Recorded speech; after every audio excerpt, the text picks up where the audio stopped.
नई प्रॉब्लम के बारे में आज बात करते हैं।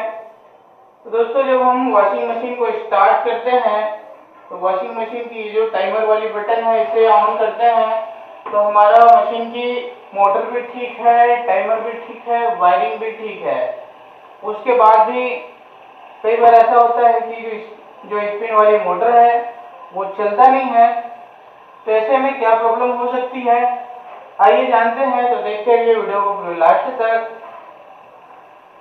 दोस्तों, वॉशिंग मशीन को सबसे पहले हम फाइनल कोड है इसको ओपन करेंगे।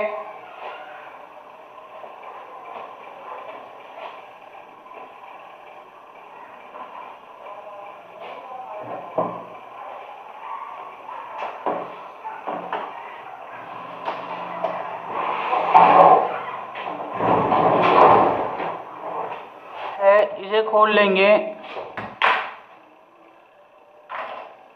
और यहाँ पर एक रस्सी लगी हुई है, इस रस्सी को भी निकाल लेते हैं।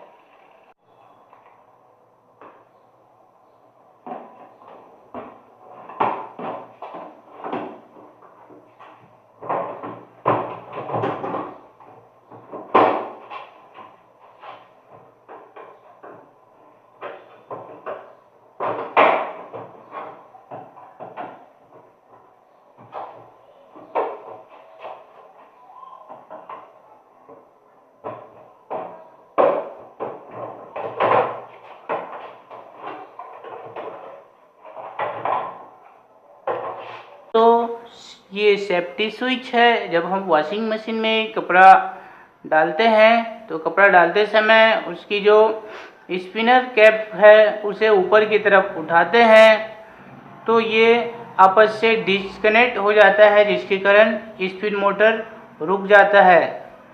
और जब हम उसे कपड़े डालने के बाद बंद करते हैं तो ये आपस में कनेक्ट हो जाता है, जिसके कारण मोटर चलने लगता है।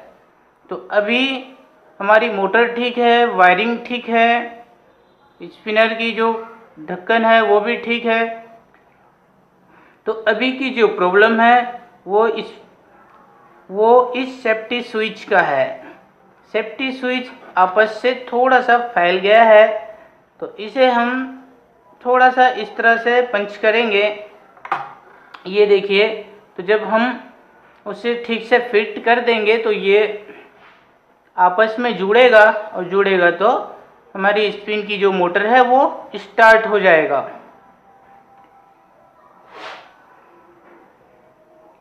तो इस तरह से हम सेफ्टी स्विच को चेक करके हमारी जो वॉशिंग मशीन की प्रॉब्लम है उसे सॉल्व कर सकते हैं।